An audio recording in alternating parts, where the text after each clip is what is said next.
নমস্কার। সৃষ্টির আদিমকাল থেকেই মানুষ কিছু না কিছু আশ্চর্যকর স্থাপত্য বানিয়েই এসেছে, যেমন চীনের মহাপ্রাচীর, ইতালির কলোজিয়াম, পেট্রার গোলাপি শহর, ভারতের তাজমহল, আরও কত কি। সম্প্রতিকালে এই সমস্ত আশ্চর্যকর স্থাপত্যগুলির মতোই আরেকটি আশ্চর্যকর স্থাপত্য তৈরি হয়েছে, যেটি উচ্চতার বিচারে বিশ্বের সবচেয়ে উচ্চ ইমারত। হ্যাঁ, ঠিকই ধরেছেন, আমি বুর্জ খলিফার কথা বলছি। এই বুর্জ খলিফা এতটাই উঁচু যে বছরের বহু সময়ই এই ইমারতটির ওপরের অংশ মেঘের ওপরে ঢাকা থাকে। সেই সময় বুর্জ খলিফার ওপরের অংশের ঘরগুলি থেকে মাটি বা শহরের বাকি এলাকাগুলো দেখা যায় না। সংযুক্ত আরব আমিরাত দেশের দুবাই শহরে এমার্ট প্রপার্টিজ নামের একটি রিয়েল এস্টেট ডেভেলপমেন্ট কোম্পানি 2004 সালের জানুয়ারি মাসে এই বিশালাকার বুর্জ খলিফা ভবনটি তৈরি করা শুরু করেছিল। মোটামুটি 5 বছর টানা কাজ চলার পর 2009 সালের অক্টোবর মাসে প্রায় 830 মিটার উঁচু এই ভবনটি তৈরি হওয়া সম্পন্ন হয়েছিল। এই বুর্জ খলিফার জন্যই আজ দুবাই শহরের নাম সারা বিশ্বের পর্যটকদের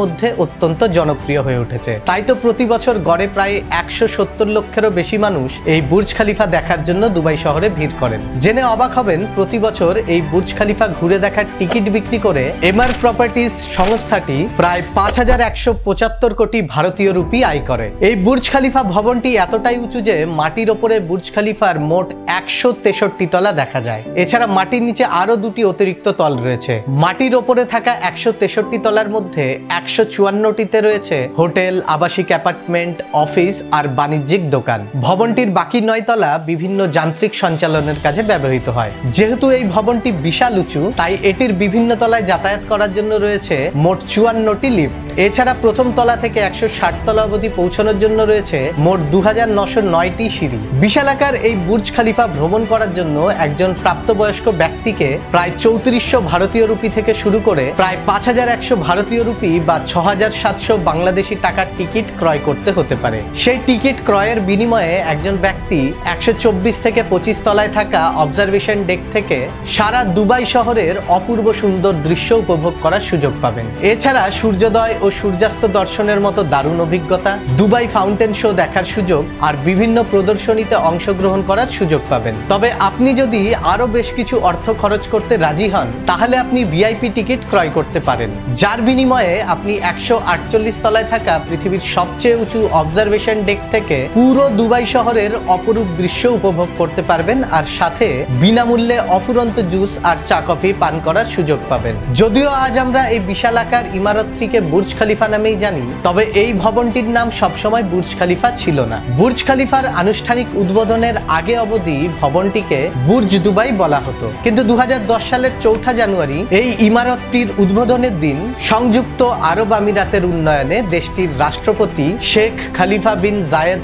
আল নাহিয়ানের গুরুত্বপূর্ণ অবদানের জন্য সম্মানস্বরূপ তার নামে ইমারতটির নামকরণ করা হয়েছিল বুর্জ খলিফা। আমরা আগেই জেনেছি এই বুর্জ খলিফা বিশাল বড়, এতটাই বড় যে এটির ভেতরে প্রায় 900টি থাকার অ্যাপার্টমেন্ট, বেশ কয়েকটি বিলাসবহুল hotel, corporate office, gym, swimming pool, spa ইত্যাদি রয়েছে।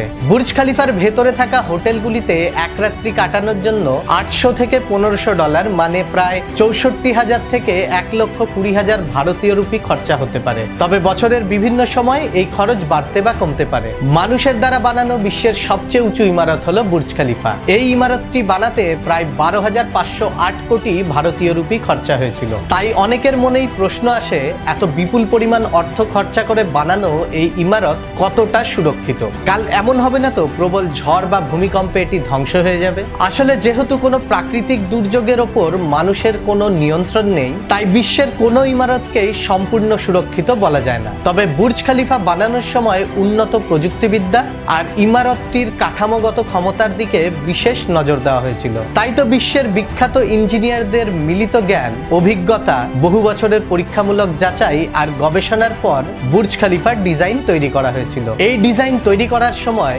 বুর্জ খলিফার মতো আকাশচুম্বী ভবনের নিরাপত্তা আর স্থিতিশীলতাকে দীর্ঘস্থায়ী করতে অত্যন্ত উন্নত প্রকৌশল, ভালো মানের লোহা, ইস্পাত, সিমেন্ট সহ অন্যান্য নির্মাণ সামগ্রী ব্যবহার করার সিদ্ধান্ত নেওয়া হয়েছিল। বুর্জ খলিফা কাঠামোগতভাবে এতটাই শক্তিশালী যে এটি প্রায় 7 মাত্রার ভূমিকম্প অনায়াসে সহ্য করতে পারবে। তবে এর থেকে বেশি মাত্রার ভূমিকম্প হলে হয়তো বুর্জ খলিফার টিকে থাকা একটু কঠিন হয়ে যাবে। এবার অনেকেই হয়তো ভাবছেন 7 মাত্রার ভূমিকম্প তো খুবই সাধারণ, কারণ বাংলাদেশে 1918 সালে যে শ্রীমঙ্গল ভূমিকম্প হয়েছিল সেটা ছিল 7.6 মাত্রার। আবার 2001 সালে ভারতের গুজরাটে যে ভূমিকম্প হয়েছিল সেটা ছিল 7.7 মাত্রার। তাহলে তো ভবিষ্যতে 7 মাত্রার বেশি ভূমিকম্পে বুর্জ খলিফার ধ্বংস হয়ে যাওয়ার বিরাট সম্ভাবনা রয়েছে। কিন্তু সত্যি কথা বলতে কি, ভূমিকম্পে বুর্জ খলিফার ধ্বংস হওয়ার সম্ভাবনা খুবই কম, কারণ পৃথিবীর বুকে দুবাই এমন একটা স্থান যেখানে ভূপৃষ্ঠের নিচে থাকা টেকটনিক প্লেটগুলোর খুব একটা বেশি নড়াচড়া হয় না। আর ভূমিকম্পের জন্য যেহেতু টেকটনিক প্লেটের নড়াচড়া বা সংঘর্ষ দায়ী হয়, তাই দুবাই সহ মধ্যপ্রাচ্যের বহু দেশে বড় মাপের ভূমিকম্প হওয়ার সম্ভাবনা প্রায় নেই বললেই চলে। যেখানে বিশ্বের অন্যান্য দেশে 7-এর বেশি মাত্রার ভূমিকম্প প্রায়ই দেখা গেছে, সেখানে সংযুক্ত আরব আমিরাতে এখনো পর্যন্ত সবচেয়ে বেশি মাত্রার যে ভূমিকম্প পরিলক্ষিত হয়েছিল সেটি ছিল মাত্র 5.7 মাত্রা। তাই বুর্জ খলিফা 7 মাত্রার ভূমিকম্প সহ্যকারী হওয়া সত্ত্বেও কিন্তু যথেষ্ট নিরাপদ। এছাড়া যেহেতু এই ইমারত নির্মাণে উন্নত প্রযুক্তিবিদ্যা আর ভালো নির্মাণ সামগ্রী ব্যবহার হয়েছে, তাই প্রাকৃতিক কারণে বা ইঞ্জিনিয়ারিং ব্যর্থতার কারণে বুর্জ খলিফার ধ্বংস হওয়ার সম্ভাবনাও খুবই কম। আমরা সাধারণত জায়গা কম থাকলে অনেক বেশি তলার বাড়ি বানাই, তাই অনেকের মনে প্রশ্ন আসতেই পারে দুবাইয়ে প্রচুর জায়গা থাকা সত্ত্বেও এত উঁচু ইমারত বানানো কেন হয়েছিল। আসলে সংযুক্ত আরব আমিরাত দুবাইকে একটি ব্যবসায়িক আর ভ্রমণ কেন্দ্রে পরিণত করতে চেয়েছিল, তাই সারা বিশ্বের পর্যটকদের আকর্ষিত করতেই বিশ্বের সবচেয়ে উঁচু ইমারত বানানোর পরিকল্পনা নেওয়া হয়েছিল। তাদের নেওয়া লক্ষ্যে যে তারা সফল হয়েছে তা আজ সারা বিশ্বই স্বীকার করেছে।